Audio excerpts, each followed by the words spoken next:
Hello students, आज हम लोग क्लास 9th साइंस में चैप्टर नंबर 4 डिस्कस करेंगे जिसका नाम है स्ट्रक्चर ऑफ एटम्स।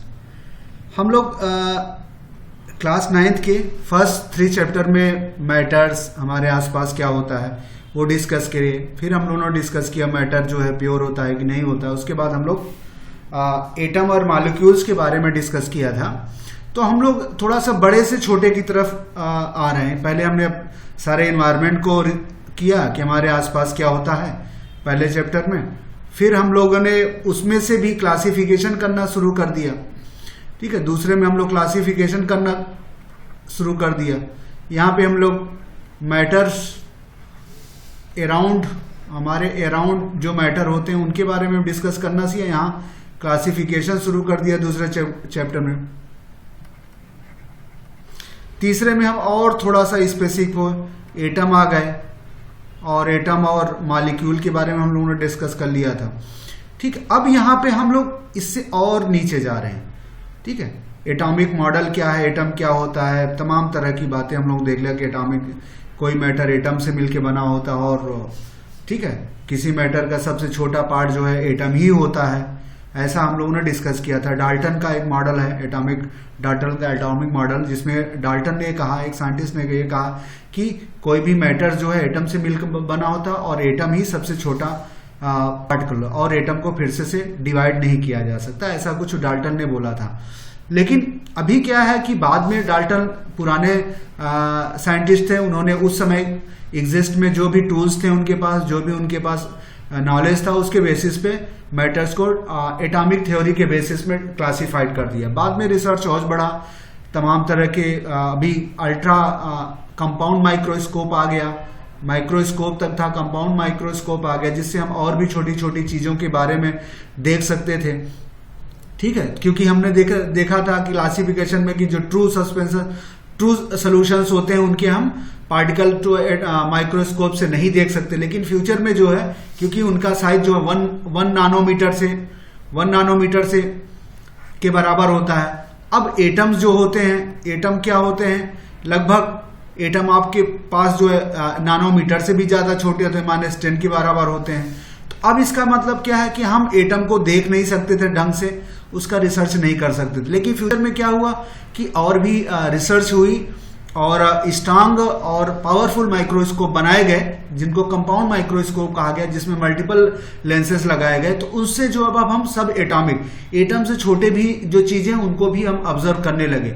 तो डाल्टन के समय ये सारी सुविधाएं थी नहीं, इतना ऑब्जर्वेशन पॉसिबल नहीं था, इसलिए उन्होंने उस सिचुएशन के बेसिस में एटॉमिक थ्योरी दे दी थी।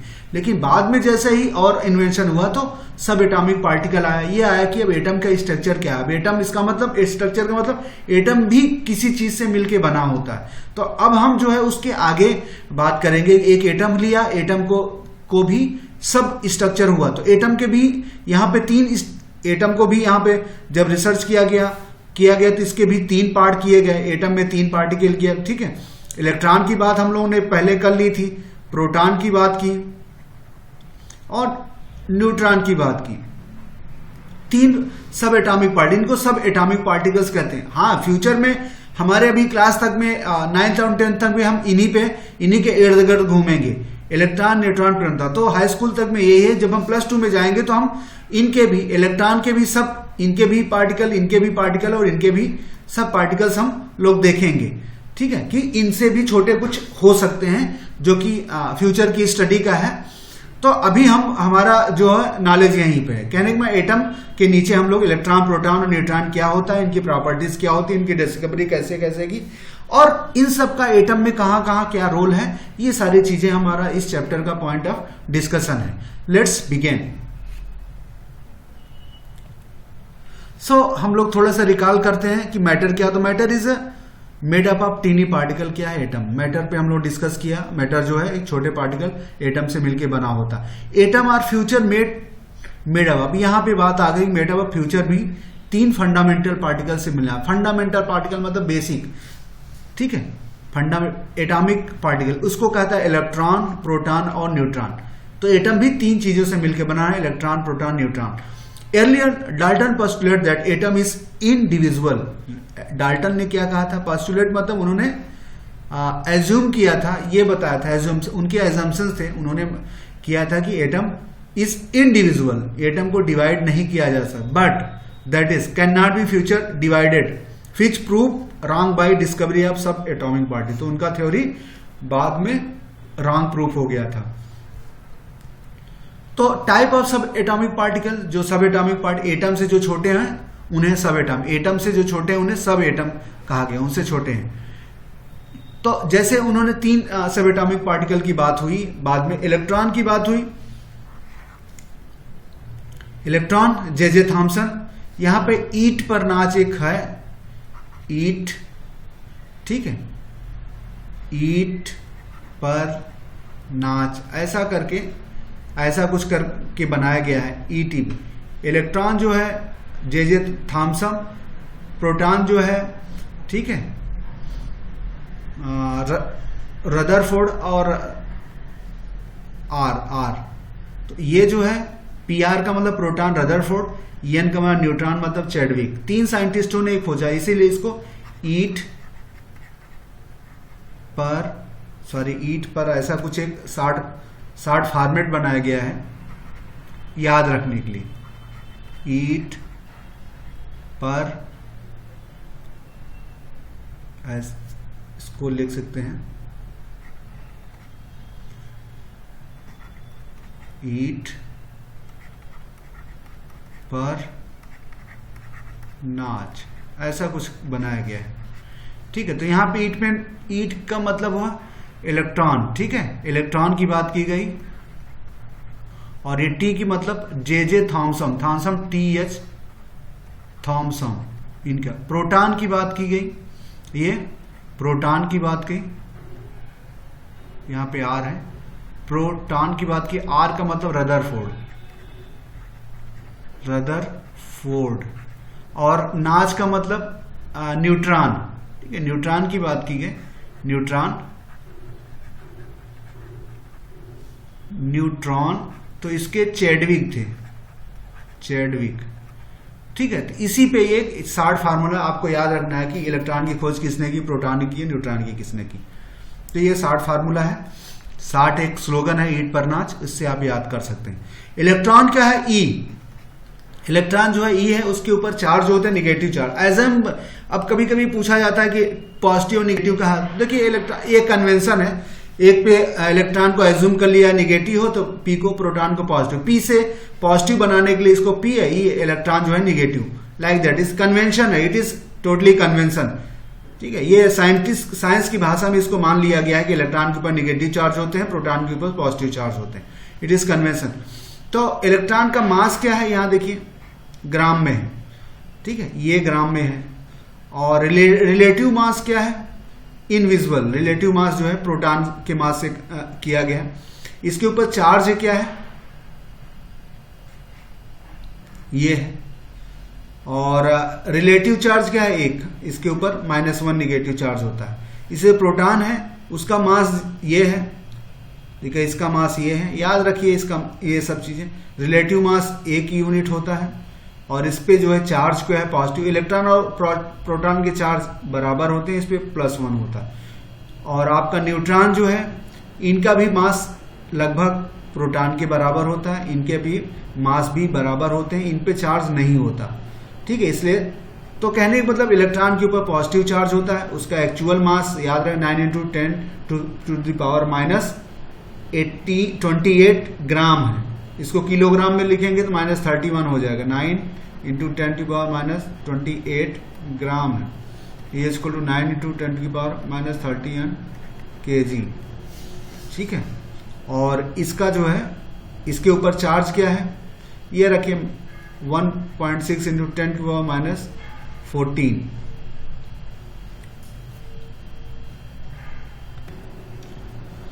सो चार्ज इलेक्ट्रॉन पे इतना चार्ज है, न्यूट्रॉन पे प्रोटॉन पे इतना चार्ज होते हैं, ये सारी चीजें याद रखना है। प्रोटॉन और न्यूट्रॉन ऑलमोस्ट सेम मास, तो प्रोटॉन और न्यूट्रॉन के ऊपर दोनों का लगभग भार जो है बराबर होता है। Mass of proton is approximately 2000 times that of electron. कहने का मतलब लगभग प्रोटॉन का जो मास होता है, प्रोटॉन का मास बराबर 2000 टाइम इलेक्ट्रॉन का मास,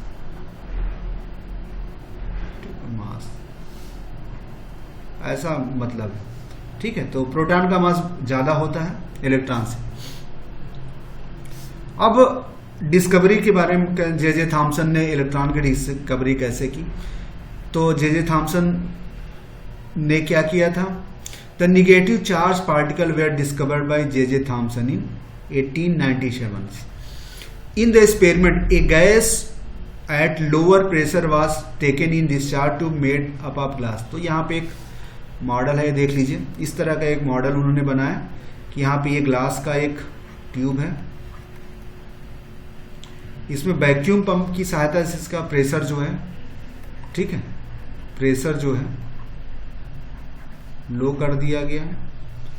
ठीक है, और यहाँ पे 2 इलेक्ट्रोड लगा दिए गए। ठीक है, इलेक्ट्रोड जो इससे इलेक्ट्रोड है, ये इलेक्ट्रोड है। ठीक है, ये भी इलेक्ट्रोड है। इसको कैथोड नाम दिया गया है, इसको एनोड नाम दिया। कैथोड जो है आपका इस इलेक्ट्रोड का जो दूसरा सिरा एक पावरफुल बैटरी से, पावरफुल बैटरी से कनेक्ट किया गया और ये इसका पॉजिटिव, और यहां से वैक्यूम पंप लगा के इसमें से हवा निकाल दी ताकि इसके अंदर लो प्रेशर क्रिएट हो जाए। और ये ग्लास का एक एरिया है। बस इतना करके उन्होंने एक एक्सपेरिमेंट सेटअप किया है। तो उन्होंने क्या, a gas at lower pressure were taken in discharge tube. उस ट्यूब जो अभी दिखाया उसको डिस्चार्ज ट्यूब नाम दिया गया है। At the end of discharge tube 2 electrode were place connected to a battery for high voltage supply. The electrode connected to the negative known as cathode and positive known as anode. He then observed a stream of negatively charged particle coming out of the cathode toward the anode. These particle called electron. तो उन्होंने क्या observe किया कि यहां से जब electric supply की तो इससे जो है एक चार्ज पार्टिकल निकल के यहां तक पहुंच रहा था। ठीक है, यहां तक पहुंच रहा था या यहां तक नहीं पहुंच रहा था, यहां से शुरू होकर यहां पे आके खत्म भी हो रहा था। एक एरिया था, यहां तक वो आ रहा था। तो इसी को, ये जो निकल रहा था, इसी को उन्होंने कह दिया इलेक्ट्रॉन है। ठीक है, इसको किसने कर दिया, थॉम्सन ने। ठीक है, थॉम्सन ने ये एक्सपेरिमेंट करके ये बता दिया कि ये इलेक्ट्रॉन ही है जो निकल रहा है। ठीक, और इसलिए ये निगेटिव से निकल रहा है, इसलिए इसको नाम उन्होंने निगेटिव चार्ज पार्टिकल इसके ऊपर दे दिया उन्होंने। अब प्रोटॉन की खोज जो है गोल्डस्टेन, ठीक है, गोल्डस्टेन साइंटिस्ट थे, उन्होंने ऑब्जर्व की 86 में ही ऑब्जर्व किया था। In same experiment the different situation that anode emit positive charge which are called canal rays. तो सेम तरह के जो एक्सपेरिमेंट था, इसी में जो है यहाँ पे इन्होंने ये ऑब्जर्व की, जैसे इन्होंने पहले ऑब्जर्व ये कर लिया कि यहाँ से कुछ रेज निकल रही है। ठीक है, तो वो उसको इन्होंने पॉजिटिव चार्ज बोला क्योंकि ये पॉजिटिव साइड से निकल रहा था, और इसी को इन्होंने कैनाल रेज नाम दिया था। ठीक है, इन्होंने कैनाल रेज नाम दिया था इसको, गोल्डस्टीन। बाद में रदरफोर्ड ने ये बताया कि ये पॉजिटिव प्रोटॉन्स हैं with different anode emit positive charge called canal raise. उन्होंने कैनाल रेज दिया। The positive charge radiation produce in the discharge tube from इस कैनाल रेज। तो इन्होंने जो वहां से चार्ज पार्टिकल निकलते थे उसको उन्होंने कैनाल रेज नाम दिया गया था। बाद में रदरफोर्ड ने जो है, ठीक है, फिर चैडविक थे। These neutrally charge particle were discovered by James Chadwick in 1932। Neutron are present in atom of all element except hydrogen. तो उन्होंने बताया कि न्यूट्रॉन जो है सभी एलिमेंट्स में होता है, सिर्फ हाइड्रोजन को छोड़ के। हाइड्रोजन में न्यूट्रॉन नहीं होता, हाइड्रोजन में सिर्फ प्रोटॉन होता है और इलेक्ट्रॉन होता है। ठीक है, प्रोटॉन और इलेक्ट्रॉन होता है, न्यूट्रॉन नहीं होता हाइड्रोजन। ठीक है, बाकी सभी में न्यूट्रॉन होता है। अब यहाँ पे कुछ एक्टिविटीज हैं जिसके बेसिस पे ये प्रूव किया जाएगा कि हाँ किसी भी मैटर में चार्ज पार्टिकल चार्ज होते हैं कि नहीं। एक comb rub with the dry hair attract pieces. जब इसके पहले भी ये एक्सपेरिमेंट हम लोग कर चुके हैं, इस पे डिस्कस कर चुके हैं अलग चैप्टरों में। तो एक कंघी को लेके बाल में रगड़िए, सूखे बाल में रगड़ेंगे और छोटे छोटे पीस आप टुकड़े अगर रहेंगे तो वो उसको अट्रैक्ट कर लेगा। क्यों होता है? Rub a comb on your dry hair, on rubbing some electron will move from hair to comb. तो इससे क्या होता है कि कुछ इलेक्ट्रॉन जो हैं हेयर से निकल के कम में, कंघी में आके चिपक जाते हैं। दस कम हैज अ निगेटिव चार्ज, कंघी के ऊपर निगेटिव चार्ज आ जाता है क्योंकि वो ले लेता है।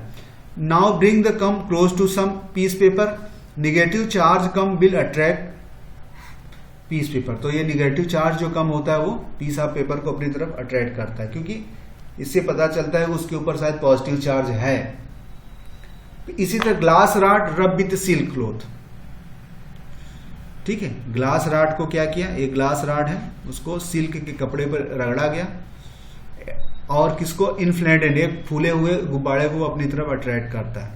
Rub a silk cloth on glass rod, on rubbing some electron will move from glass rod to silk cloth. Glass rod से सिल्क पे चला जाता है। देखिए जो हार्ड होता है, ठीक है, उससे जो है चला जाता है। तो यहाँ ग्लास रॉड से सिल्क के ऊपर कुछ चला जाता है। इससे क्या है, ग्लास रॉड पे पॉजिटिवली चार्ज हो जाता है। कंघी में निगेटिवली था, यहाँ पे positive. The glass rod become positively charge. Now bring the glass rod close to inflated balloon, this charge glass now attract the inflated balloon. इसका मतलब वो फूले हुए गुब्बारे को वो अपनी तरफ खींचता है। अब इसके बाद हम लोग ये जनरल एक्सपेरिमेंट देख लिए थे। अब इसमें हम लोग थोड़ा सा एटॉमिक स्ट्रक्चर में जे थॉम्सन का मॉडल समझते हैं। जे थॉम्सन ने कैसे एटम का मॉडल बताया। जे थॉम्सन का एटॉमिक, यहाँ 3 एटॉमिक मॉडल की बात करेंगे, जिसमें जे थॉम्सन ने कहा एटम ऐसा होता है, रदरफोर्ड कहेंगे एटम ऐसा होता है, उसके बाद नेक्स्ट जो है आपका बोर है साइंटिस्ट, वो कहेंगे एटम ऐसा। तो 3 एटॉमिक मॉडल, बाद में और भी एटॉमिक मॉडल हैं, ठीक है। तो उस पर हमारा 9-10 तक बस यहीं तक है। 3 एटॉमिक मॉडल पे हमको सीखना है। बाद में 11 और 12 हायर क्लास में more and more atomic structure है, क्योंकि एटॉमिक थ्योरी बहुत टफ और कॉम्प्लिकेटेड है, वास्ट है, और इसके ऊपर काफी रिसर्च अब भी चल रहा है। अब एटम का जो जे थॉम्सन ने एटम का मॉडल क्या बताया वो हमको डिस्कस करना है। एटॉमिक मॉडल, 3 एटॉमिक मॉडल हम लोग डिस्कस करेंगे। इसके पहले हम लोग ने सब एटॉमिक जो पार्टिकल होते हैं उनके बारे में बताया, उनकी प्रॉपर्टी के बारे में डिस्कस किया। तो जे थॉम्सन ने क्या, it is also known as Thomson plum pudding model. इसको जो है थॉम्सन का प्लम पुडिंग मॉडल कहते हैं। In 1903 J Thomson propose the structure of atom similar to that of Christian pudding. कोई क्रिसमस जो है पुडिंग होता है, उसी की तरह जो है एक मॉडल था, क्रिसमस पुडिंग मॉडल था जे थॉम्सन, उसी की तरह का मॉडल इन्होंने भी बताया। उन्होंने क्या कहा, उन्होंने कहा कि एटम कुछ इस तरह का होता है। इसमें कहा कि an atom is positive charge sphere of electron are embedded in. उन्होंने कहा एक तरबूजा ले लीजिए, एक लाल वाला तरबूजा वाटरमेलन ले लीजिए, उसको अगर देखें, उसको काटें तो उसमें देखेंगे लाल लाल वाला जो पार्ट होता है वो प्रोटॉन कह दिया, और उसमें जो काले काले बीज होते हैं उसको इलेक्ट्रॉन कहा। तो उन्होंने इस तरह का मॉडल दिया, ठीक है। The magnitude of positive negative charge in same. तो उन्होंने कहा पॉजिटिव और निगेटिव चार्ज दोनों बराबर होते हैं और दोनों की संख्या बराबर होती है, इसीलिए एटम के ऊपर कोई चार्ज नहीं होता, नेट चार्ज 0 होता है, ठीक है। The magnitude of positive negative charge is same inside atom, so net charge inside atom is 0, ये उन्होंने कहा। इसके बाद रदरफोर्ड ने जो है दूसरा एटॉमिक मॉडल दिया। रदरफोर्ड ने एक दूसरा एक्सपेरिमेंट किया। रदरफोर्ड डिजाइन एक्सपेरिमेंट, ही यूज्ड अल्फा पार्टिकल। उन्होंने अल्फा पार्टिकल की बात की। हीलियम में क्या होता है, हीलियम हाइड्रोजन के बाद हीलियम होता है। तो हाइड्रोजन के पास एक इलेक्ट्रॉन होते हैं और एक प्रोटॉन होता है। हीलियम के पास क्या होता है, 2 इलेक्ट्रॉन होते हैं और 2 प्रोटॉन होते हैं, ठीक है। ये है।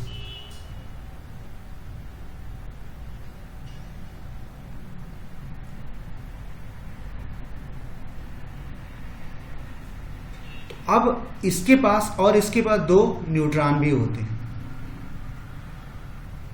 तो उन्होंने क्या किया, और अगर हीलियम में ठीक है। इसी हीलियम से अगर 2 इलेक्ट्रॉन निकाल दिए जाए, ठीक है, तो ये क्या बन जाता है, अगर इसमें दो निकलेंगे तो 2 पॉजिटिव, तो ये क्या बन जाता है, इसको अल्फा पार्टिकल बोलते हैं। इस तरह का सिंबल होता है अल्फा, तो ये होता है अल्फा पार्टिकल,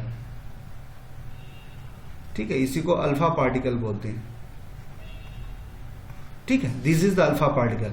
हीलियम का न्यूक्लियस होता है, अभी हम लोग बताएंगे हीलियम का न्यूक्लियस पे डिस्कस करेंगे। तो न्यूक्लियस ये होता है, इसके अंदर प्रोटॉन प्लस न्यूट्रॉन होते हैं और उसके ऊपर जो है ऑर्बिट में इलेक्ट्रॉन घूमते रहते हैं।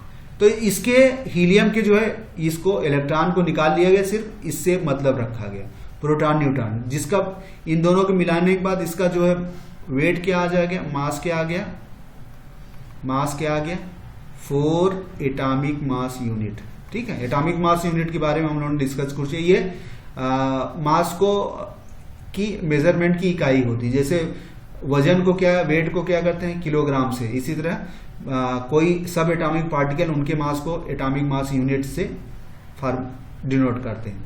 तो ये सारी चीजें हैं। तो उन्होंने क्या, alpha particle are doubly charge helium, तो अल्फा पार्टिकल हीलियम का डबली चार्ज, ये हीलियम का डबल चार्ज जो है इसी को अल्फा पार्टिकल बोलते हैं। Since they have mass 4 unit, इनका मास 4 यूनिट होता है। The fast moving alpha particle have a considerable amount of, जब इस पार्टिकल को बहुत तेजी से स्पीड से एक जगह से दूसरी जगह पास कराया जाता है, ये पास कराने का एक इंस्ट्रूमेंट होता है, ठीक है, साइक्लोट्रॉन बोलते हैं, इंस्ट्रूमेंट होता है।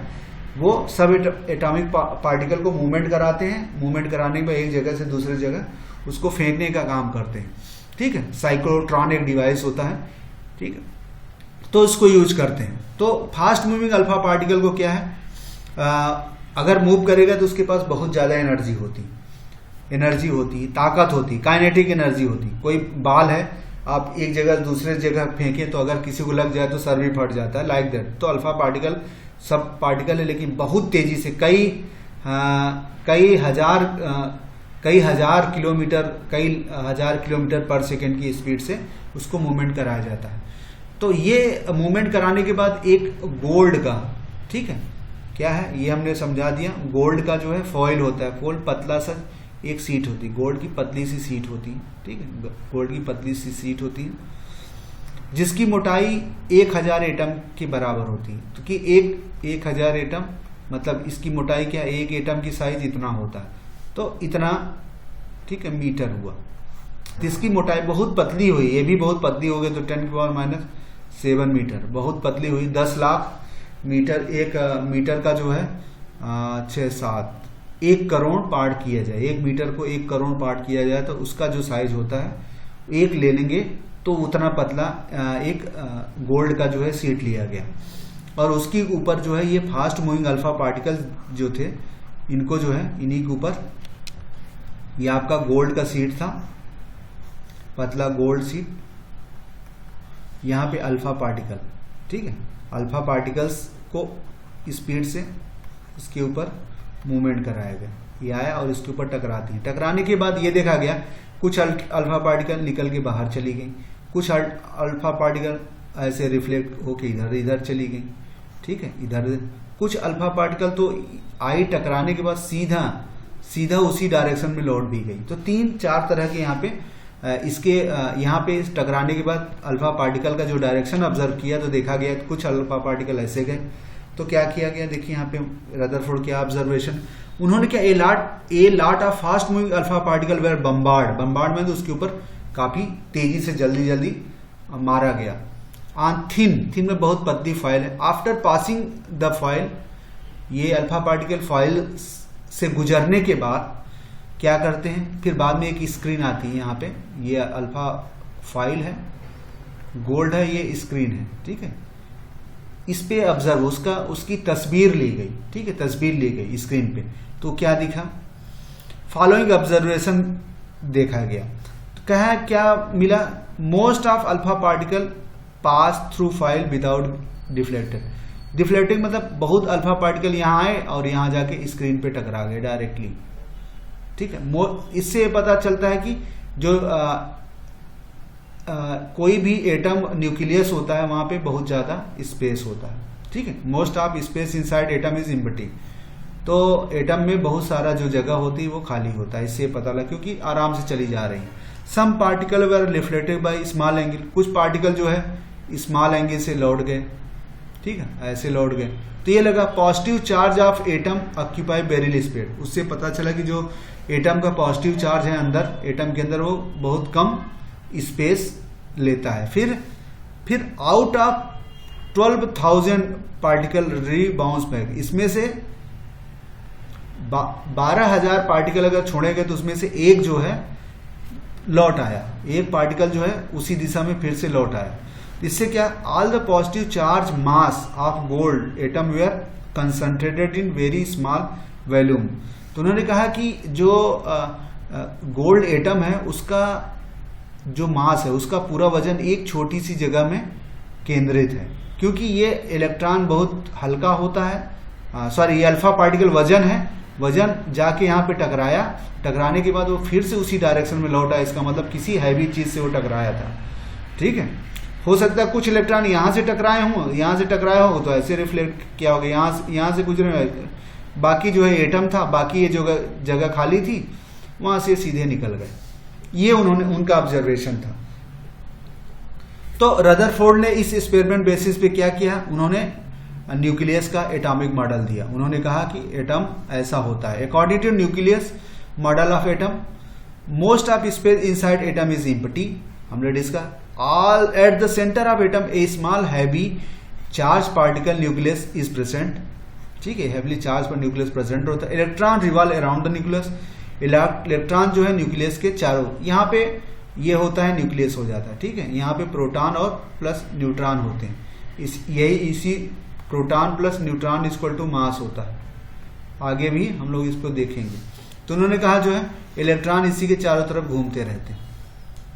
Total positive charge in nucleus same as total negative charge, उन्होंने कहा ये और ये बराबर होते हैं, इनका चार्ज इनका बराबर है, इसीलिए इनके ऊपर दोनों नेट चार्ज आता है। अब इनकी कमियां क्या थी, ठीक है, इनकी क्या कमियां थी।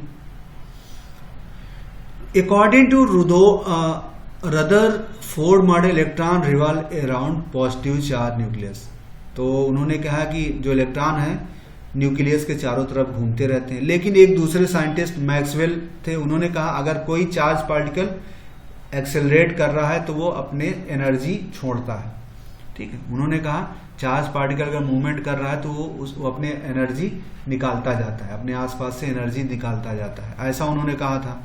इसका मतलब क्या हुआ, therefore if charge electron rotate around nucleus, तो इसका मतलब ये भी एनर्जी देगा। इलेक्ट्रॉन अगर घूम रहा है न्यूक्लियस के चारों तरफ, ये भी एनर्जी देगा। कुछ समय बाद उसकी एनर्जी खत्म हो जाएगी। जब एनर्जी खत्म हो जाएगी तो क्या इलेक्ट्रॉन न्यूक्लियस के अंदर गिर जाएगा। Due to energy loss through the radiation speed of electron will decrease and eventually it will fall into nucleus, but such collapse does not occur and atom were found to be quite stable. पर ऐसा कभी होता नहीं, ठीक है, ऐसा कभी नहीं होता, इसलिए उनको कंफ्यूजन हो गया कि रदरफोर्ड कुछ तो छोड़ रहे हैं, ठीक है। तो Rutherford after this experiment gate credit of discovery of nucleus, तो रदरफोर्ड ने जो है इसके बाद न्यूक्लियस की खोज का उनको दिया गया और उन्होंने बताया था प्रोटॉन और न्यूट्रॉन को उन्होंने कलेक्टिवली न्यूक्लियॉन्स बोला गया। देखिए न्यूक्लियस की स्पेलिंग और न्यूक्लियॉन की बात, ठीक है। न्यूक्लियस का मतलब ये गोला होता है, न्यूक्लियॉन का मतलब प्रोटॉन और न्यूट्रॉन दोनों अगर मिला दें तो उसको क्या कहते हैं, न्यूक्लियॉन बोलते हैं, ठीक है। Proton plus neutron equal to, ठीक है, न्यूक्लियॉन। सेल थ्योरी से कुछ मिलता जुलता है, atomic theory. It was found that most mass of atom in nucleus, उन्होंने ये बताया कि ज्यादातर न्यूक्लियस, एटम का पूरा मास न्यूक्लियस के अंदर ही ज्यादातर होता है, ठीक है, मोस्ट। अब इसके बाद बोर ने मॉडल दिया रदरफोर्ड में, जो मैक्सवेल ने कुछ कमी निकाल दी थी उसी को ध्यान में रखते हुए बोर ने एक नया मॉडल दिया। इन 1913 नेल बोर दूसरे साइंटिस्ट थे, overcome the limitation of Rutherford model and propose model of atomic structure, उन्होंने दूसरा स्ट्रक्चर दिया, ठीक है। ये उनका है, उन्होंने कहा ये न्यूक्लियस है और इन्होंने कहा ये लाल वाला जो इलेक्ट्रॉन घूम रहे हैं और ये नीले रंगों का ऑर्बिट कहा। तो उन्होंने इस वाले पोर्ट को क्या कह दिया, इसको न्यूक्लियस नाम दे दिया, और ये जो है नीला वाला इसको कह दिया ये इलेक्ट्रॉन्स है, सॉरी ऑर्बिट है, कक्षा है, और लाल को कहा है उन्होंने इलेक्ट्रॉन्स है, ऐसा कुछ दिखाया। और उन्होंने ये बताया कि कोई भी इलेक्ट्रॉन अगर अपनी ऑर्बिट में रहेगा तो वो कोई एनर्जी नहीं छोड़ता, ठीक है, वो उसके ऑर्बिट में जितना एनर्जी रहेगा उतना ही रहेगा, कभी खत्म नहीं होगी। जैसे पृथ्वी जो है अपनी ऑर्बिट में सूर्य का चक्कर लगाता है तो एनर्जी नहीं छोड़ता, वो उसी में रहता है। हाँ, अगर वो एक ऑर्बिट से दूसरी ऑर्बिट में जाएगा तो एनर्जी का लेवल अदला बदली होगा। अगर लोअर ऑर्बिट से हायर ऑर्बिट में जाएगा तो उसके पास एनर्जी का लेवल जो है बढ़ जाएगा, और हायर से लोअर आएगा तो क्या है, जो उसके पास एक्स्ट्रा एनर्जी लेवल है वो छोड़ देता है। ऐसा कुछ है, फ्यूचर में बाद में और भी इसमें है। तो बोर ने ये प्रपोज किया, क्या है, बोर ने कहा electron revolve around a centrally located heavy small and positive charge nucleus in certain discrete orbit, continuous नहीं, डिस्क्रीट ऑर्बिट, फिक्स ऑर्बिट। उन्होंने कहा ये न्यूक्लियस हो गया, अब इसके पास ये ऑर्बिट है, ऐसे सिंपल समझिए, ये इसकी ऑर्बिट है। तो इलेक्ट्रॉन जो है, इलेक्ट्रॉन इन्हीं में ऐसे घूमते रहते हैं। इसके अंदर जो इलेक्ट्रॉन है वो इसमें घूमेंगे, इसमें जो इलेक्ट्रॉन है वो इसमें घूमेंगे, बस, ठीक है। While revolving in discrete orbit, electron do not radiate energy. तो जब इसमें घूमते रहते हैं तो कोई एनर्जी नहीं छोड़ते। These discrete orbit are cell called energy level. उन्होंने कहा एनर्जी, इसका अपना एनर्जी लेवल अलग है, इसका एनर्जी लेवल अलग है। तो जिस इलेक्ट्रॉन के पास जिस लेवल का एनर्जी है उसी हिसाब से वो अपने ऑर्बिट में घूमता है। These cell are, उन्होंने इस सेलों को अलग अलग नाम दिए। इसको पहले को जो है उन्होंने के नाम दिया, दूसरे को यल नाम दिया, फिर यम नाम दिया, फिर यन नाम दिया, लाइक दैट, ठीक है, क्योंकि इतने में काम हो जाता। और यन इज नंबर, इसको पहला है, ये पहला सेल है, इसको दूसरा है, तीसरा है, चौथा है। तो उन्होंने ये भी प्रपोज किया कि के सेल में कितने इलेक्ट्रॉन हो सकते हैं, यल सेल में मैक्सिमम कितने होते हैं, यम में कितने हो सकते हैं, यन में कितने हो सकते हैं, लाइक दैट। आगे हम लोग देख लेंगे ये क्या है, कितने हो गए। अब हम लोग बात करते हैं एटॉमिक नंबर। हम लोग अभी तो हम एटॉमिक मॉडल की बात कर लिए, हम होते हैं एटॉमिक नंबर क्या होता है और उसका प्रोटॉन से क्या रिलेशंस है, और फिर हम लोग आइसोटॉप की बात करेंगे। आइसोटॉप, आयन, एटॉमिक, तमाम 3-4 चीजें हैं, वी आर छोटी छोटी चीजें हैं। एटॉमिक नंबर क्या होता है, यहाँ पे देखिए कुछ एलिमेंट्स हैं, कुछ एलिमेंट है, शुरुआत के जो एलिमेंट्स हैं उनके, और उनका जो है सिंबल है, केमिकल सिंबल है जो यूज होता है, और उनके पास किसके पास कितना प्रोटॉन है, कितना न्यूट्रॉन है, कितना इलेक्ट्रॉन है, ठीक है। उसी की बेस पे हम उसका एटॉमिक नंबर क्या बताते हैं। एटॉमिक नंबर, मास नंबर आगे आएगा। तो एक हाइड्रोजन एलिमेंट है, उसका सिंबल H होता है, कैपिटल H। उसमें नंबर ऑफ प्रोटॉन कितने होते हैं, 1। उस पर न्यूट्रॉन 0 होता है, नहीं होता, हमने अभी बताया था। उस पर इलेक्ट्रॉन भी 1 होता है।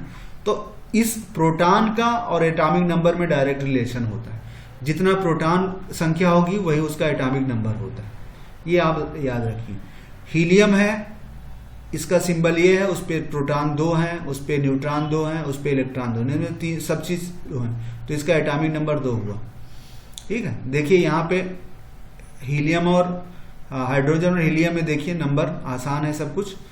फिर लिथियम है, जिसका सिंबल ये है Li, उसमें एटॉमिक प्रोटॉन 3 होते हैं, और उसका न्यूट्रॉन उसमें 4 होते हैं, और इलेक्ट्रॉन उसमें 3 होते हैं, क्योंकि प्रोटॉन और इलेक्ट्रॉन बराबर होते हैं, और एटॉमिक नंबर। तो 3 चीज यहाँ लगभग बराबर। कोई एटम है उसके ऊपर कोई चार्ज नहीं है, तो ये और ये बराबर होते हैं। कहने का मतलब हम मिटा दें, ये प्रोटॉन, इलेक्ट्रॉन और एटॉमिक नंबर तीनों बराबर होते हैं, आप देख लीजिए। ये इसमें नहीं होता, ये और ये सभी में आप देखेंगे। बेरिलियम में प्रोटॉन और इलेक्ट्रॉन और एटॉमिक नंबर सब में आप देख लीजिए, किसी में ये देखिए, इसमें भी 8 है, नाइट्रोजन भी 6, देखिए कई में है थोड़ा सा ये अलग अलग रहता है। ये देखिए हमेशा बराबर नहीं होता, जैसे यहाँ देखिए 5 है तो यहाँ 6 है, देखिए इसमें बराबर हो गया, इसमें भी बराबर आ रहा है, इसमें भी बराबर आ रहा है, तो इन तीनों में बराबर हो रहा है, सब बराबर आ रहे हैं। ठीक है, तो आप देखिए कार्बन, नाइट्रोजन और ऑक्सीजन, इन तीनों में चारों चीज बराबर बराबर आ रही, और सब में नहीं है। फिर यहाँ पे नियॉन में देखिए बराबर आ रहे, हमेशा नहीं होता। थोड़ा सा ये जानिए कि प्रोटॉन की संख्या न्यूट्रॉन की संख्या प्रोटॉन से कभी थोड़ा सा ज्यादा होती, कभी कम होती, कभी आधा होती, जैसे कभी 5.5 होती है, उसको 6 कर देते हैं। तो ये थोड़ा सा आप सभी को ऑब्जर्व करेंगे, उसके बेसिस पे याद रख लेंगे। जैसे ये सारा आप याद कर सकते हैं इसी टेबल से, यहाँ पे देख लीजिए इन सब में चल रहा है। यहाँ लिथियम में थोड़ा सा ये अलग हो गया, बेरिलियम में ज्यादा हो गया। देखिए ये ज्यादा ही, प्रोटॉन से हमेशा ज्यादा ही मिलेगा, यह तो बराबर या ज्यादा, कम नहीं मिलेगा। बोरान में भी देखिए ज्यादा हो, कार्बन में देखिए बराबर, कार्बन में बराबर, नाइट्रोजन में बराबर, ऑक्सीजन में बराबर, फिर देखिए फ्लोरीन में ज्यादा हो गया, और फिर नियॉन में बराबर आ गया। तो यहाँ पे 1 से लेके 10 तक का ये नंबर है, उसमें से 1 2 3 जो है 4 के साथ जो है एक नंबर ज्यादा है, ध्यान रखिए, बाकी सब बराबर है। तो ये सारी चीजें हम डिस्कस कर लिए हैं कि बता दिया। तो अब यहाँ the number of proton present in nucleus of atom is called atomic number. तो प्रोटॉन न्यूक्लियस में जितना प्रोटॉन होता है उसको एटॉमिक नंबर, उसको जेड से डिनोट किया जाता है। इसको जेड से डिनोट किया, प्रोटॉन को पी से, इलेक्ट्रॉन को ई से, न्यूट्रॉन को एन से, इसको जेड से डिनोट दिया जाता है। Atomic number of some common element दिया गया है। फॉर एटम, कोई एटम है उसमें क्या है, atomic number, number of proton, number of electron, तीनों बराबर होते हैं। लेकिन आयन है, उन पे चार्ज है, तो अगर पॉजिटिव चार्ज है तो नंबर ऑफ इलेक्ट्रॉन कम हो जाएंगे, और नेगेटिव चार्ज है तो नंबर ऑफ इलेक्ट्रॉन बढ़ जाएंगे।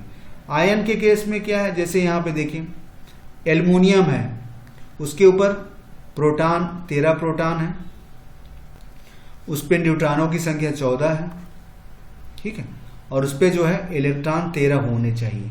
लेकिन यहाँ पे पॉजिटिव आयन लग गया है, इसके ऊपर पॉजिटिव आयन लगे, इसका मतलब 3 इलेक्ट्रॉन इससे निकल चुके हैं, इसलिए नंबर ऑफ इलेक्ट्रॉन जो है कम हो गए। तो आयन जब होते हैं, पॉजिटिव चार्ज आयन होते हैं, तो उसमें इलेक्ट्रॉनों की संख्या एटॉमिक नंबर से कम हो जाती है, और निगेटिवली चार्ज है तो ज्यादा आएंगे। तो यहाँ पे for aluminium electron is equal to atomic, but aluminium ion is not so. Aluminium ion में ऐसा नहीं। अब हम बात करते हैं mass number. Mass number is equal to number of nucleon present inside the nucleus of atom. तो mass number is equal to क्या है,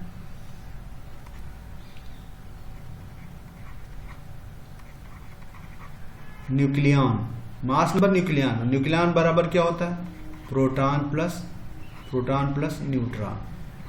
ये जाने, mass number, nucleon, proton plus mass, तीनों बराबर होते हैं। Mass number is equal to number of nucleon present inside nucleus of atom, ठीक है। It means it is sum of number of proton and neutron present in it. It is denoted by A. तो mass number को ए से denote किया जाता है,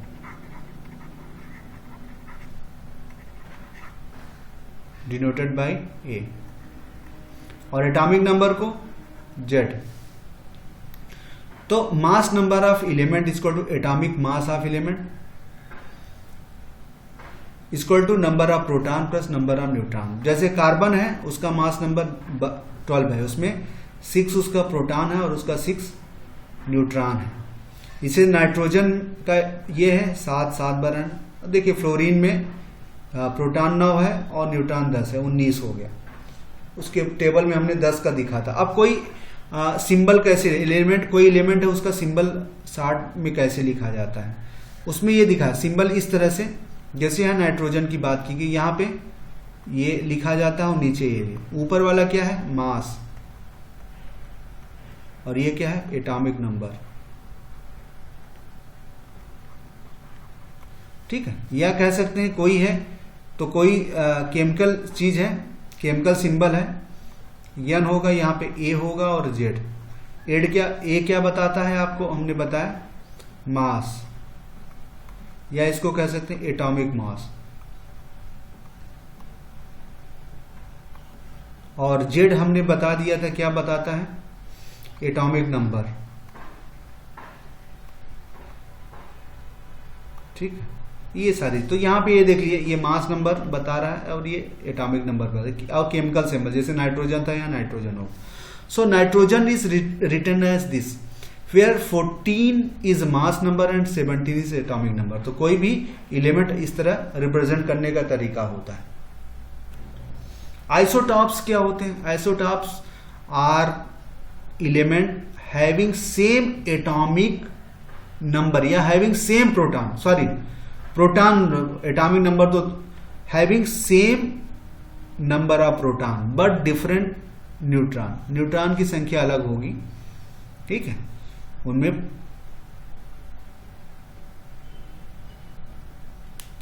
तो अगर आइसोटॉप्स हैं, आइसोटॉप एक ही एलिमेंट्स के दो जुड़वा भाई हो सकते हैं, कहने का मतलब दो कोई एलिमेंट है उसके दो जुड़वा भाई होंगे, उसमें उनके प्रोटॉनों की संख्या अलग होगी लेकिन न्यूट्रॉन जो है अलग अलग होगा।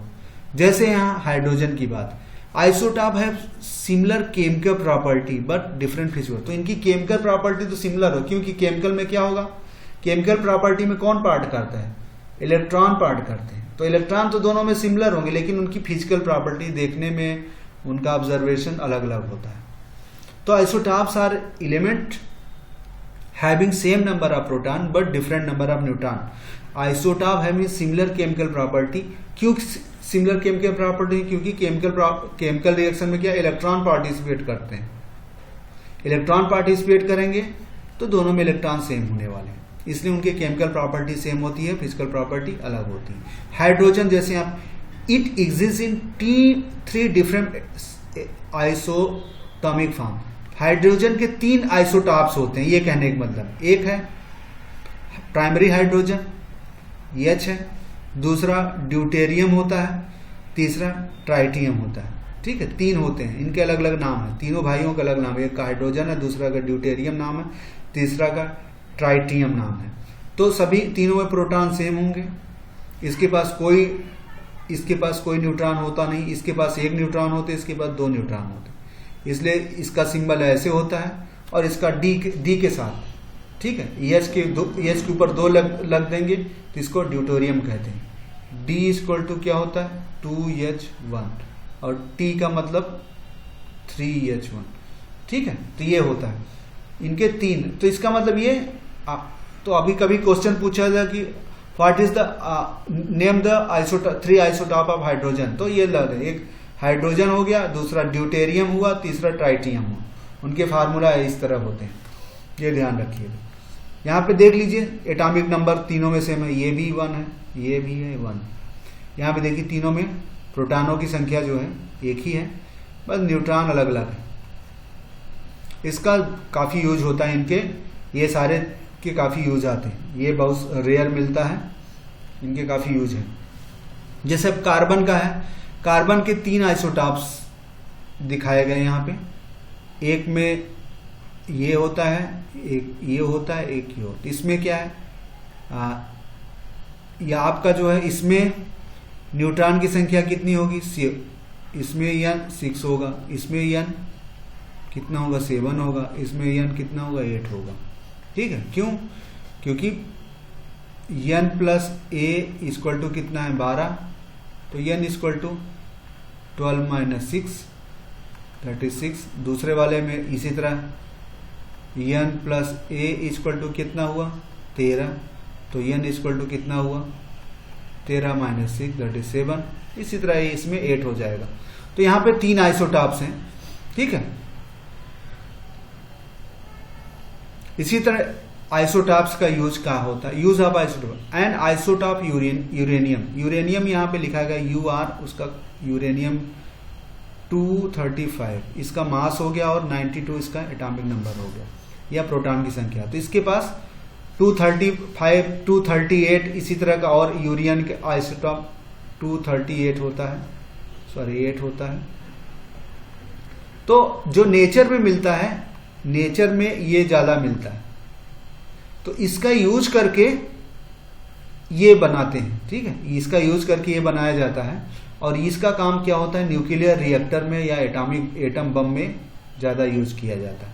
तो isotope of uranium used in nuclear plant to generate electricity, use for medical purpose. अब ये यूरेनियम का इलेक्ट्रिसिटी भी जनरेट करते हैं और बम भी बनाने के काम आता है। अब मेडिकल में मेडिसिन में क्या है, isotope of cobalt is use in treatment of cancer. Cancer के ट्रीटमेंट कोबाल्ट एक एलिमेंट है, उसका जो है कैंसर के ट्रीटमेंट में होता है। इसी तरह आयोडीन का आइसोटॉप हो किसमें, ग्वाइटर, गला जो ऐसे सूज जाता है उसके ट्रीटमेंट में इस आइसोटॉप का यूज किया जाता है।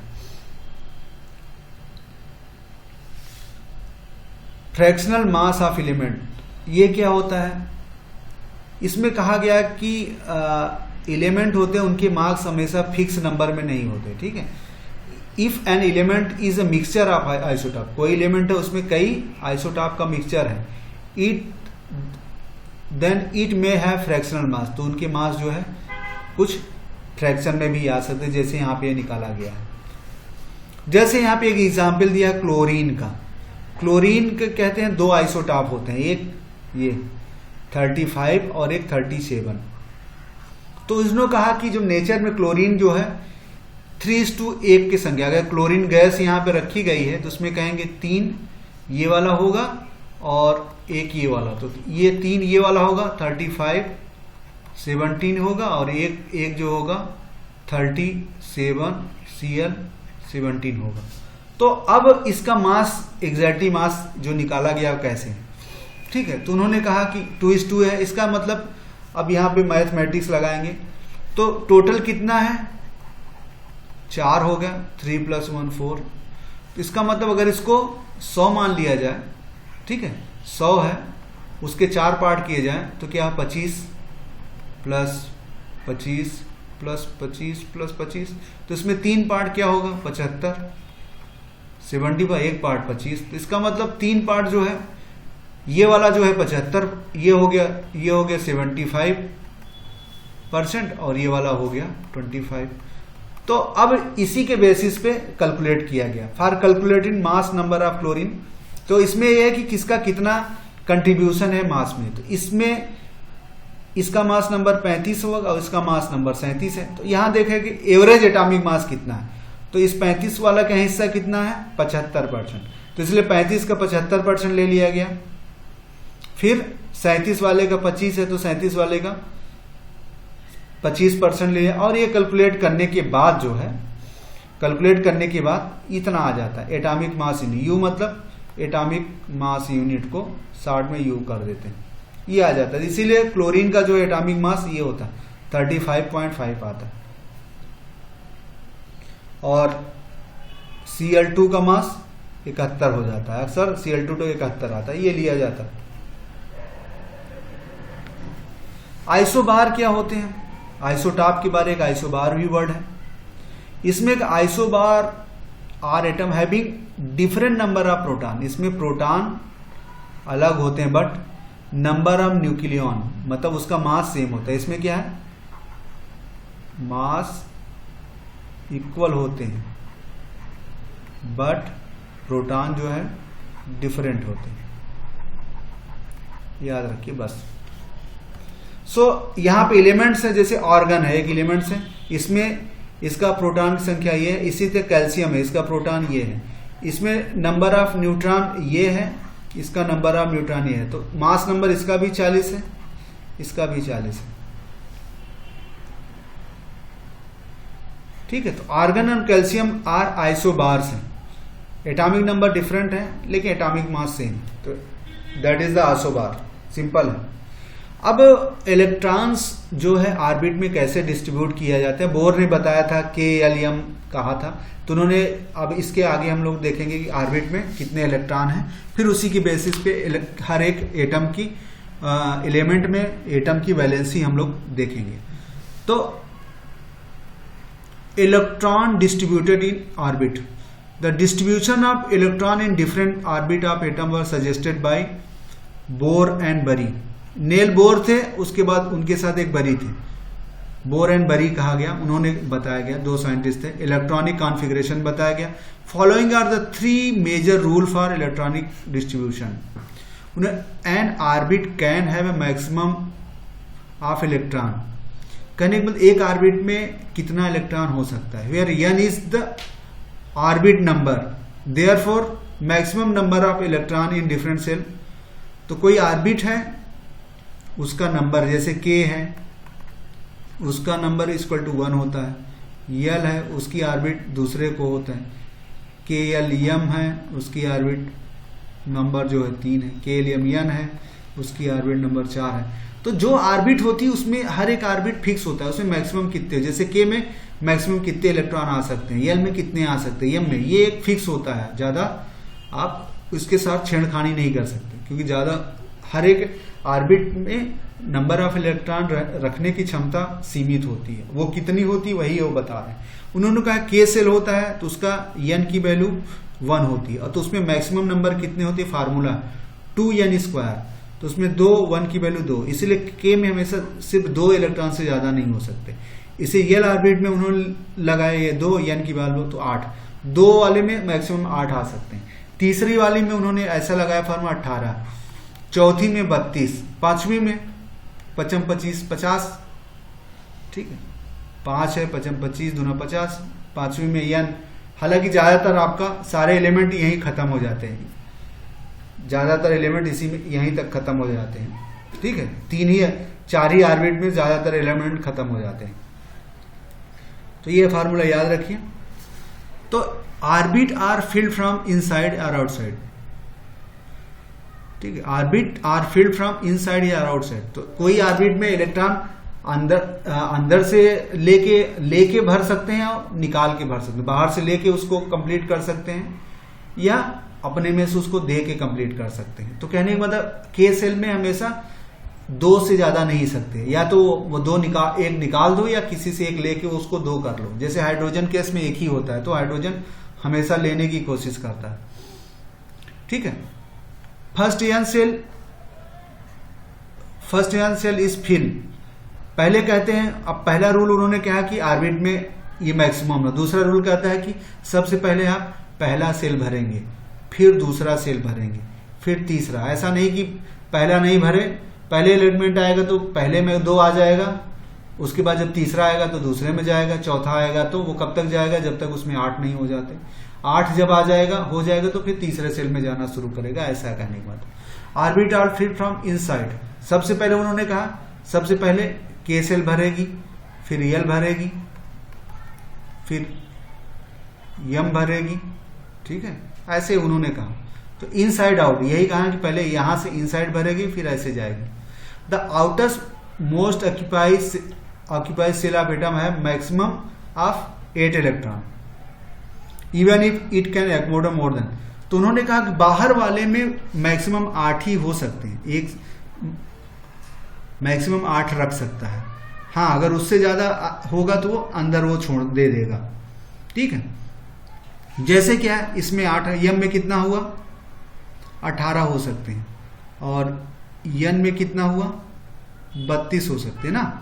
तो अब चौथी ऑर्बिट में अगर ये ऑर्बिट में अगर 10 है तो सबसे पहले इसमें क्या करेगा, ठीक है, इसमें जाएगा। अभी कॉन्फ़िगरेशन और आएगा तो और दिखेगा। तो क्या है, जैसे यहां पे एक सल्फर है, सल्फर के पास 16 इलेक्ट्रॉन है, देयरफॉर इलेक्ट्रॉनिक सल्फर में पहली में K में 2, दूसरे में 8, तीसरे में, ठीक है, यम में 6 हो जाएगा। सोडियम में क्या है, इस तरह का होगा, तो अंत में एक ही रहेगा। ये कहने का मतलब है कि अगर सल्फर है तो इलेक्ट्रॉन ऐसे ऐसे रहेंगे, पहले ऑर्बिट में ये तीसरे में। तो बहुत बड़े वालों के लिए ज्यादा यूज होगा, वो हायर क्लास में आप लोग डिस्कस करेंगे। तो अब वैलेंसी क्या होता है, valency of element is the number of electron that its atom should give away या take away to attain stable configuration, that is atom should accommodate 8 electron in outer most shell. तो कहने का मतलब कोई ये है, आउटर मोस्ट सेल में में इस वाले अगर कोई है उसमें K है तो वैलेंसी का क्या मतलब, अगर ये है तो ये वाला जो सेल में कितना, जैसे और बाकी के केस में जो है 8, तो वैलेंसी क्या है कि जो उसकी आउटर मोस्ट, सबसे हाइड्रोजन की बात, हाइड्रोजन का है तो वहां पे 1 इलेक्ट्रॉन है, तो इसलिए इसकी वैलेंसी क्या होता है, 1 होगी, क्योंकि ये 1 ले सकता है या 1 दे सकता है, क्योंकि इसके पास एक ही ऑर्बिट है। लेकिन अब सोडियम का ले लीजिए, उसके 1 2, उसके 3 ऑर्बिट की जरूरत है। इस वाले में उसके पास 1 2 होगा, इस वाले में उसके पास 8 होंगे और 1 होगा, क्योंकि 11 है उसके पास, टोटल एटॉमिक नंबर 11 होता है।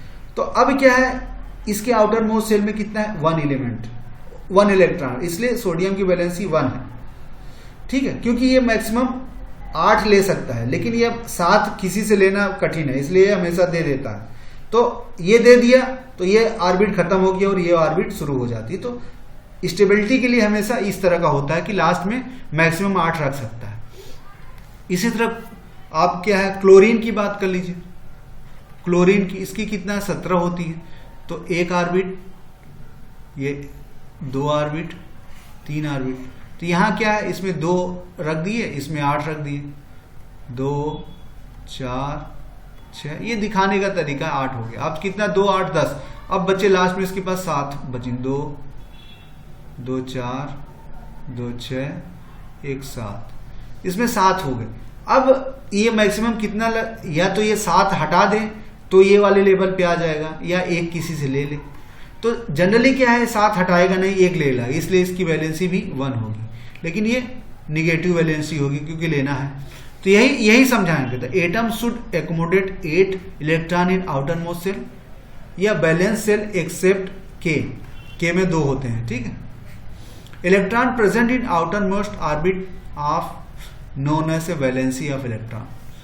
अब ये आउटर मोस्ट में क्या है, अब इसमें तो 7 है, इसलिए इसकी 7 वैलेंसी नहीं, देख लीजिए 4, मान लीजिए 4 हैं, तो 4 वाले केस में तो ठीक है, 4 वाले केस इधर जो आएगा 1 2 3, तो इनकी इससे कम जो है उनकी वैलेंसी 1 2 3, लेकिन इधर वाला क्या है 5 6 7, ठीक है 7। तो इसमें क्या है, इसमें तो अगर 1 है तो 1, 2 है तो 2, 3 है तो ये वैलेंसी 3 हो जाएगी, 1 2 3। इस वाले केस में क्या है, 5 वैलेंसी नहीं हो गए, 8 - 5 दैट इज 3। इस वाले में क्या है, 8 - 6 दैट इज 2, और यहाँ पे 8 - 7 दैट इज 1। तो यहाँ पे 8 से घटाना है, ठीक है, ये फार्मूला चलता है। तो कार्बन वाले लाइन में जो है 4 होती है, उसके बाद वाले में निगेटिव वैलेंसी हो जाए, क्योंकि इसमें कोवैलेंट बॉन्ड बनाता है, ये समझ लीजिए सब ये कुछ स्ट्रक्चर ही है। तो वैलेंसी इस तरह होती है। तो ये जो बोलता है कि आउटर मोस्ट ऑर्बिट में कितना होता है, ये थोड़ा सा जो है कंफ्यूजिंग वर्ड होता है, ठीक है, इससे आदमी कंफ्यूज हो जाता है। तो ये कंफ्यूजिंग वर्ड को दूर करने के लिए आप समझ लीजिए कि आउटर मोस्ट सेल में कितना 1 से लेकर 8 तक हो सकते हैं। अगर 1 होगा तो वैलेंसी 1, 2 होगा तो वैलेंसी 2, 3 होगा तो 3, 4 होगा तो वैलेंसी 4 कह लेगी, उससे ज्यादा होगा तो 8 से घटाना, 5 है इलेक्ट्रॉन तो 5 से घटा के 3 वैलेंसी। लेकिन ये निगेटिव होती है और ये पॉजिटिव वैलेंसी होती है, ये ध्यान रखिएगा, क्योंकि ये इलेक्ट्रॉन दे देते हैं लेकिन ये इलेक्ट्रॉन लेते हैं। इधर वाले एलिमेंट जिनके पास 5 है, ये जो 4 वाले ना देते हैं ना लेते हैं, बस आपस में शेयरिंग कर लेते हैं, ठीक है, शेयरिंग करते हैं, तुम भी थोड़ा दे दो हम थोड़ा दे दें। ये वाले लेने का काम ज्यादा करते हैं और ये वाले देने का काम करते हैं, ठीक है। जो लेने का काम है इसमें निगेटिव वैलेंसी कहलाती है, लेने के काम में। तो यहां पे यही बता रहा है कि इलेक्ट्रॉनिक कॉन्फ़िगरेशन स्टेबिलिटी मतलब अंतिम ऑर्बिट में 8 इलेक्ट्रॉन या 2 इलेक्ट्रॉन, के वाले के लिए 2 अगर उसके अंतिम ऑर्बिट में अगर 8 एलिमेंट्स हैं, इलेक्ट्रॉन है, तो वो एटम जो है स्टेबल होगा, ठीक है। स्टेबल का मतलब वो केमिकल रिएक्शन नहीं करेगा जल्दी, ये कहने का मतलब स्टेबिलिटी का मतलब वो केमिकल रिएक्शन अपने आसपास से जल्दी नहीं करेगा, ये है। अगर नहीं है तो वो हमेशा रिएक्शन करने के लिए तैयार रहेगा, किसी ढूंढता रहेगा। तो स्टेबिलिटी कैसे, या तो इलेक्ट्रॉन लूज कर दे, तो जो 4 से कम वाले हैं इधर वाले 1 2 3 वाले ये लूज करते हैं, लूज करेंगे तो होगा। इधर वाले क्या करेंगे, 5, 6, 7 वाले, 8 वाले तो न्यूट्रल होते हैं, वो कुछ नहीं करते। ये वाले क्या करते हैं, शेयरिंग करते हैं। ये क्या, इधर वाले क्या करते हैं, लेते हैं, ठीक है, गेन करते हैं, लेते हैं, टेक करते हैं। ये करते हैं, लॉस करते हैं, गिविंग दे देते हैं कि भाई हम 7 तो किसी से ले नहीं पाए इसलिए तुम 1 दे दिए। ये कहेगा हम 6 किसी से नहीं ले पाएंगे इसलिए 2 दे दिए। ये कहेगा हम 5 नहीं ले सकते इसलिए 3 दे सकते हैं, ठीक है। तो ये कहेगा हम न दे सकते हैं न ले सकते हैं, हम शेयरिंग करेंगे। 4 हमारे पास है, 4 वाला कोई आ जाएगा तो हम दोनों मिला के 8 कर लेंगे। तो ये वाले क्या कहेंगे, हम 5 तो किसी को दे नहीं सकते बल्कि ले ले। ये भी लेने का काम करेगा, ये लेने का काम है। तो कहें लॉजिंग, गेनिंग या शेयरिंग, तो ये वाले शेयरिंग करते हैं। हाइड्रोजन है, hydrogen has 1 electron in it outermost orbit, thus require 1 more electron to complete its outermost k shell. For this hydrogen atom share 1 electron with another hydrogen atom. इसीलिए hydrogen atom stability form में ये रहता है, क्योंकि एक और ले लेता है। इसीलिए कहता है कि हाइड्रोजन फ्री नहीं रहता, ये रहेगा तो किसी में किसी से रिएक्शन करेगा।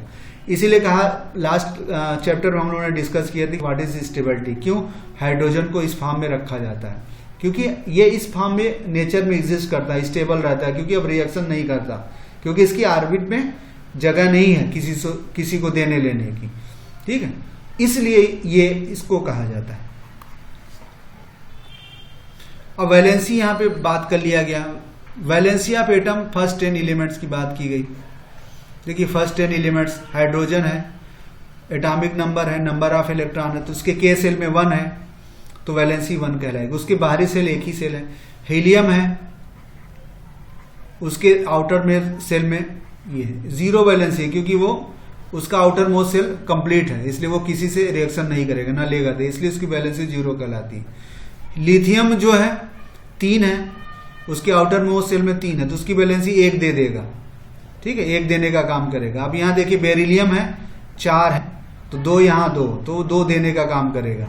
फिर आपका क्या है, बोरान है, 5 है, तो 3 देने का काम करेगा। अब कार्बन जो है 4 है, तो ये शेयरिंग काम करेगा, 4 शेयर करेगा, वैलेंसी 4 है। अब कार्बन के बाद नाइट्रोजन देखिए, यहां हमने बताया 5 है, तो वैलेंसी 5 नहीं होगी, 8 - 5, ठीक है, ये 3 आएगी, क्योंकि ये गेनर है, लेता है, 3 ले सकता है 8 बनाने के लिए, इसलिए 2 ले सकता है 8 बनाने के लिए, 1 ले 8, और इसके में 8 होता ही है, इसलिए इसकी वैलेंसी 0 होती है।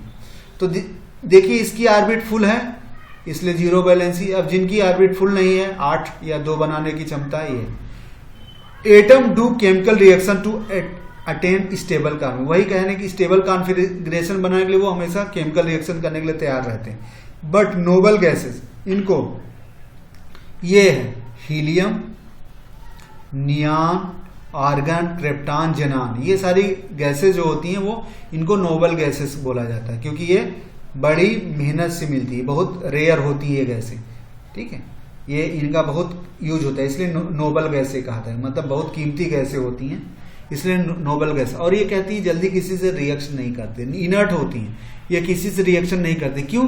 क्योंकि इनका आउटर मोस्ट जो लेवल होता है उनमें हमेशा 8 होते हैं, ठीक है, फिक्स। जैसे यहाँ पे हीलियम में क्या है, उसका आउटर मोस्ट है, वो किसी से रिएक्शन नहीं करेंगे, जहां छोड़ दो काम होता है। इसीलिए इसको इन गैसों का यूज किया जाता है एक्सपेरिमेंट में, इनर्ट इन्वायरमेंट में, ठीक है। ये सारे चीजें आगे हम लोग देखेंगे। तो in this way chapter concluded. थोड़ा समरी देख लेते हैं। Credit for discovery of electron and proton goes to J Thomson and Goldstein.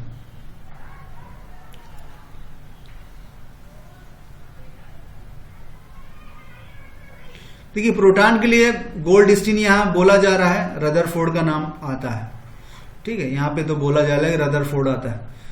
J Thomson propose the electron embedded in positive.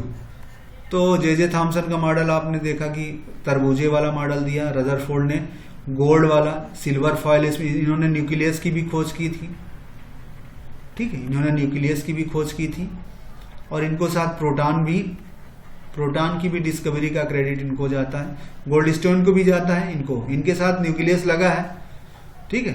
तो जैसे ईंट पर नाच था तो PR रदरफोर्ड बोला जाता है, तो गोल्डस्टेन भी उनके साथ जुड़े हुए थे। तो कभी कभी आप ये ध्यान रखिएगा कि गोल्डस्टेन इनका नाम जुड़ा हुआ है, ठीक है।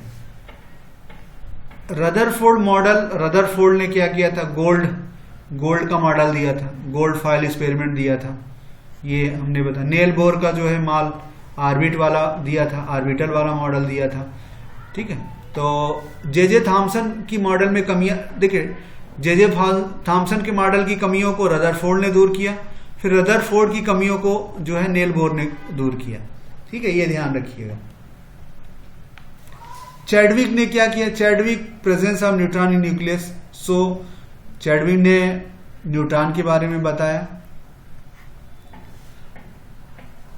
ठीक है। इलेक्ट्रॉन का और प्रोटॉन की मास में रिलेशन बताया कि प्रोटॉन का मास बराबर 2000 टाइम इलेक्ट्रॉन का मास होता है, ठीक है, या इलेक्ट्रॉन का मास जो है प्रोटॉन से 2000 पार्ट होता है, ठीक है। Time mass of hydrogen, mass of hydrogen का मतलब एक ही प्रोटॉन होता है, हाइड्रोजन के पास एक प्रोटॉन होता है, इसलिए इसका कहा जाता है। Mass of proton neutron is taken in 1 unit. Shell of atom KLM ऐसे हुआ जाता है। वैलेंसी हमने डिस्कस कर ली, वैलेंसी क्या है, कंबाइनिंग कैपेसिटी। तो एटॉमिक नंबर और प्रोटॉन हमने बताया बराबर होते हैं। मास नंबर हमने बताया कि प्रोटॉन और न्यूट्रॉन के बराबर होते हैं, न्यूक्लियस के बराबर होते हैं। आइसोटॉप हमने बताया कि एटॉमिक नंबर सेम होते हैं और मास डिफरेंट होते हैं। आइसोबार में हमने बताया कि एटॉमिक मास जो होता है सेम होता है, एटॉमिक नंबर अलग होता है। कैल्शियम और आर्गन का हमने लिया था। Element are defined by number of proton, अलग अलग हर एलिमेंट का प्रोटॉनों की संख्या अलग अलग होती है। So in this way chapter is concluded. Thank you.